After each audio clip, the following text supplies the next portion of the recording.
n'oubliez pas, dans le progrès, il y a chaque année, bien sûr, ces tables, ces jeunes, cette détection des jeunes talents que fait magnifiquement aussi le progrès. Et bravo, il faut aller chercher des chefs qu'on ne connaît pas encore.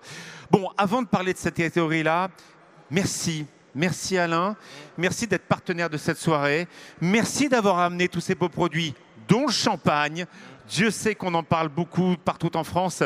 Les fêtes de Noël, c'est un peu bizarre, hein, entre champagne qu'on n'aura pas trop, le foie gras pareil. Merci d'avoir amené tous ces produits. J'aimerais qu'on l'applaudisse très fort parce que je vous assure, pour la logistique, de faire venir tous les produits ici, chapeau et merci Pernod Ricard. Merci vraiment. Bon, alors Alain, là c'est sûr qu'il y a du level. Ces jeunes chefs, ces jeunes talents qui aussi croient en de bons produits, ça vous intéresse? C'est des choses qui titillent votre attention? Bah, c'est une chose primordiale. Déjà merci d'avoir mis en avant la problématique champagne et je remercie tous les chefs qui nous suivent et qui savent que c'est très compliqué depuis 1 an et demi et ça va l'être encore pendant 1 an et demi, donc merci. Oui, le chef espoir de l'année, pour nous, chez Perrier-Jouët, c'est une vraie... Enfin, c'est une chose plus qu'importante puisque c'est quelque chose qu'on suit régulièrement, qu'on essaye de mettre en avant. Et aujourd'hui, on va essayer de faire deviner qui est ce jeune chef. Donc, avec... Vous avez quelqu'un chez vous qui vous a rejoint, qui était auparavant chez Weiss et qui connaît bien les jeunes chefs, c'est Caroline Grotowski, que je salue, voilà, qui connaît bien les chefs et qui sera faire le lien avec toute cette jeune génération que tu connais bien. On regarde ensemble les nommés? On regarde ensemble les nommés. Mesdames, Messieurs, le trophée du chef espoir de l'année. Les nommés sont Benjamin Millard à Gastache, dans la rue du Guesclin, dans le 6e, sous applaudissements, s'il vous plaît. Nous retournons en Presqu'île. Je crois que c'est rue d'Algérie, le restaurant Roguin, Benjamin Sanchez, sous vos applaudissements. On l'a fait venir à Goemio à Paris au Salon Mes Objets. Elle a reçu d'ailleurs le prix du 109 Jeunes Talents. Carla Kirsch, le restaurant à l'Ébrige. Bravo, bravo Carla. C'est un restaurant qui est dans le 4e, bravo. Et Maxime Pujol, Bergamote effectivement, dans le 7e arrondissement. Applaudissements aussi. Merci beaucoup.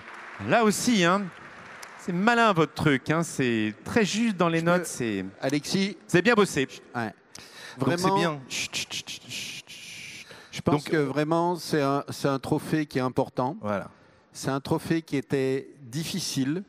Quand tu dis qu'il y en a qui étaient serrés, je pense qu'il était vraiment serré. C'est eux la pépinière. J'insiste toujours, cette nouvelle génération qui est à Lyon, qui s'installe, qui est le futur, ils sont là. Ils méritent tous le prix. Sincèrement, ils méritent tous le prix.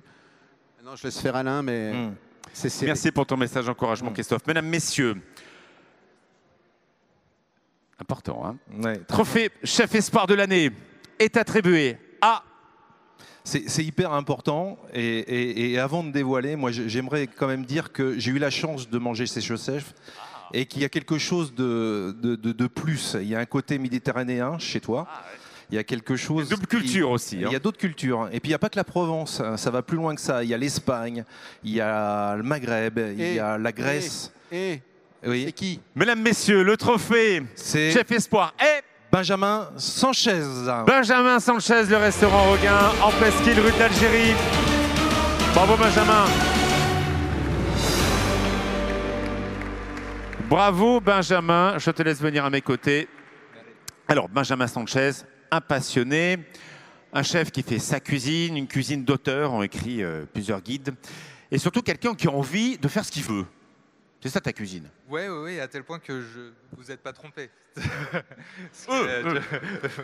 Dans le sens où, non, c'est vrai que pour moi, l'autodidacte, c'est vraiment un immense honneur. Surtout à Lyon, en effet, où les traditions sont vivaces. Et moi, n'étant pas issu de cette ville, c'est un honneur d'autant plus important. Voilà. Et alors c'est vrai que j'ai une liberté dans ma cuisine qui visiblement rencontre son public et c'est super agréable, quoi. Le nord de la Presqu'île, on a vu beaucoup de restaurants d'auteurs. Bien sûr, on pense Sapna, Bijouterie, plein d'autres restaurants qui sont arrivés de ce côté-là, plein d'autres qu'on a d'ailleurs nommés. Dans ce nord de la Presqu'île, on a la place pour des cuisines différentes. Oui, je pense. Oui. Non, mais c'est vrai qu'on a l'image de Lyon avec une tradition tellement prégnante qu'elle pourrait en devenir fermée, un peu à la manière de l'Italie, finalement, où il y a des tradition très forte. Et en fait, je pense que c'est juste que c'est des gens qui sont enracinés dans une culture gastronomique et qui, malgré tout, restent ouverts à l'innovation, enfin, en tout cas, à des choses qui sortent un peu du commun, quoi. Tu vas en faire quoi de ce trophée? On le sait, Christophe l'a dit, beaucoup de jeunes espoirs sont devenus des très grands chefs. Donc, alors? Ouais, non, mais c'est peut-être un peu trop de pression. Je vais essayer de pratiquer ma cuisine au quotidien. Et voilà, on sent en tout cas que tu veux te faire plaisir avec tes produits. Ouais, ton équipe aussi, qui fait un très beau service avec des vins. Enfin bref, chez toi, on s'éclate. Ouais, bravo à Roguin sous vos applaudissements. C'est le trophée Espoir. Rue d'Algérie, plein cœur du premier, à côté des terreaux. Applaudissements. Je vous laisse descendre de scène, voilà, pour ce très beau moment. Et c'est vrai que c'est vraiment un très beau restaurant.